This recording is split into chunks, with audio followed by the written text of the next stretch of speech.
Alice didn't live in a big black castle, and maybe they were disappointed that Ozzy Osbourne, and when he did his TV show, was a dad, just like me, and had problems with his kids, and had problems with his wife, and had problems with his dog, just like everybody else. I mean, that kills a lot of mystique.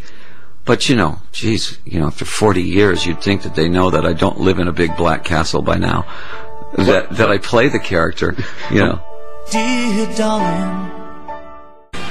Alice Cooper, and How You Gonna See Me Now? He was born, actually, Vincent Damon Furnier, but his first band was called Alice Cooper, and then he decided to adopt the name legally for his solo career, which began in 1974. You're listening to a conversation here on Radio 2 I had recently with Alice Cooper in London, and we got around to talking about his children, and I asked him how they sort of dealt with the idea of what his dad did on stage. My kids were born backstage. My kids... my daughter, she's in the show. She's an actress. She plays about 6 parts in my show now. She could either be a vampire or Paris Hilton. They were all born backstage. My kids right now, I have a 14-year-old daughter, a 21-year-old son, and a 26-year-old daughter from the same marriage. We've been married 31 years. And anybody in my family could light or direct any stage show. That's all they've seen all their life, is how it works. So it's pretty amazing. None of them have ever been in trouble for drugs. Nobody's ever been in trouble for alcohol. They're all totally great kids. But they're crazy as a loon, but they're not dangerously crazy. Yeah, that's a tribute to you and your wife. Well, it's because that they know that Mom and I, that Cheryl and I are staying together, and that we'll be together forever. There's no stress there. And we do everything with them. I want to go see Marilyn Manson, or I want to go see Slipknot. Okay, let's go. But they're also in church with us on Sunday. So I probably don't lead the average rock star life. But you have to remember, I was Dougherty, in the 70s. I was that close to dying in the 70s from alcohol. So I've already done that and got through it. It's not like when I see him, I go, hope this kid pulls through. But if somebody doesn't pull him out of that, he's not going to.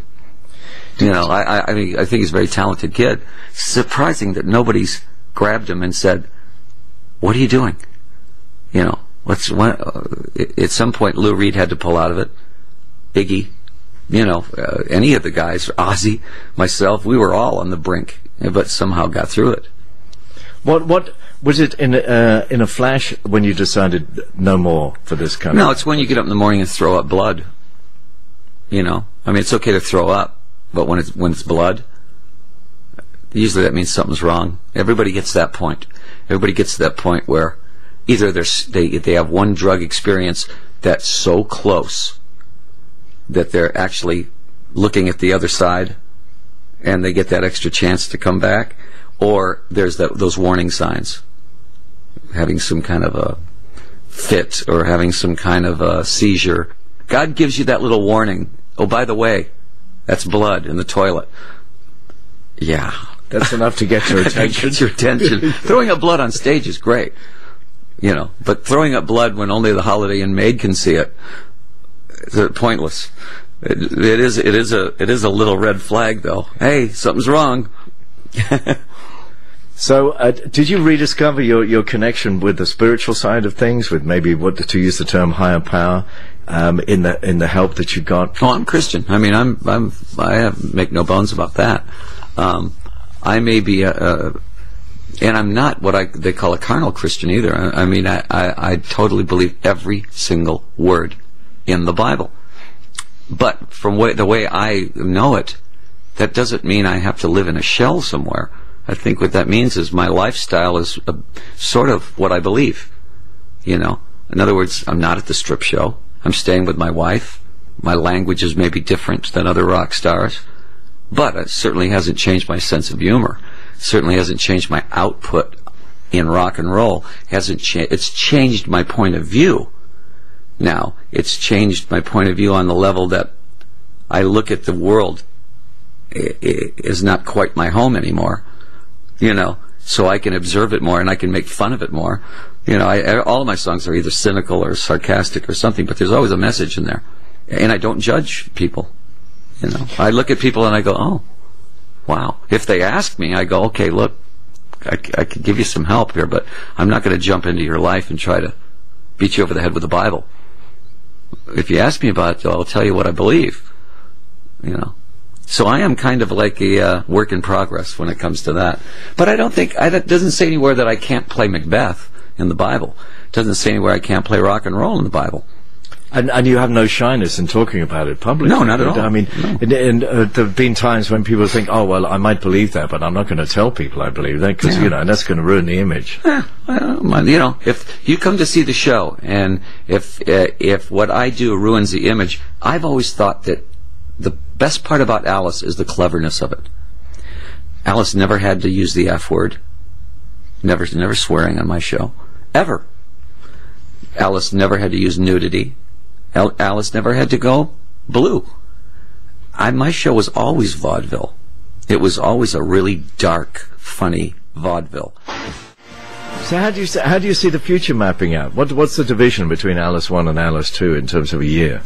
Well, you know, I mean, again, to me, I'm in a position now, especially when I write a show, where I realize there's 15 or 16 songs I have to do, or the audience would be really disappointed.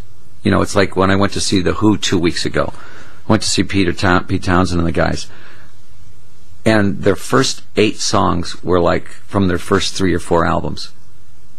I was 16 again. Yeah. Yes, substitute. Yes, the kids are all right. Yes, and I was so happy to hear it. And then they throw a new one in. I go, oh, good.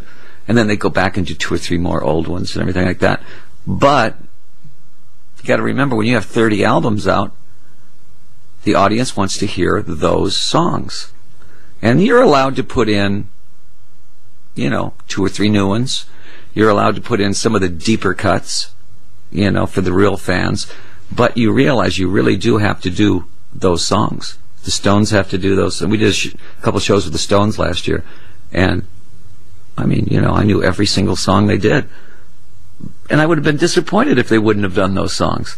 You know, so we don't have a lot of say in what songs we're going to do, except for maybe those 9 or 10 ones we get to play with. You know. So, how many shows a year do you do? About 100. We do from June to November, and I do a world tour every year. So. Now, there's a Sunday afternoon when people will be hearing a conversation.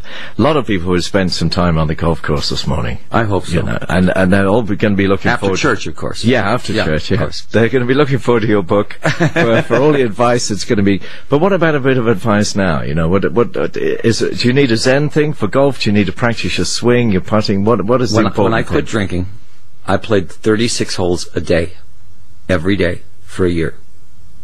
Because an alcoholic's worst nightmare is too much time on his hands. So when I get up in the morning, it used to be I'd get up in the morning, make a drink, have another drink, have another drink, have another drink, on and on and on. Now I'd get up in the morning and I'd go, uh-oh, what am I going to do? So I found golf. I was an athlete when I was a kid, picked up a club, took a swing with a 7-iron, hit it dead down the middle, right? I had a perfectly natural swing. Now, you have to remember one thing. I'll give you one advice about golf. If you've never played, it's the crack of sports. In other words, it's the most addictive thing on the planet. If you get addicted to golf, your life will change. Your job will suffer. Your family will suffer. Everything. Now, I'm in a position where I don't have to go to work till 9 o'clock at night. So, I've got the greatest job in the world. Play golf in the morning, rock and roll at night. You know, Iggy plays, Roger Waters, Bob Dylan, Neil Young, and about every heavy metal band I know has at least 2 players in the band. It's not a posh game anymore. We've hijacked the game.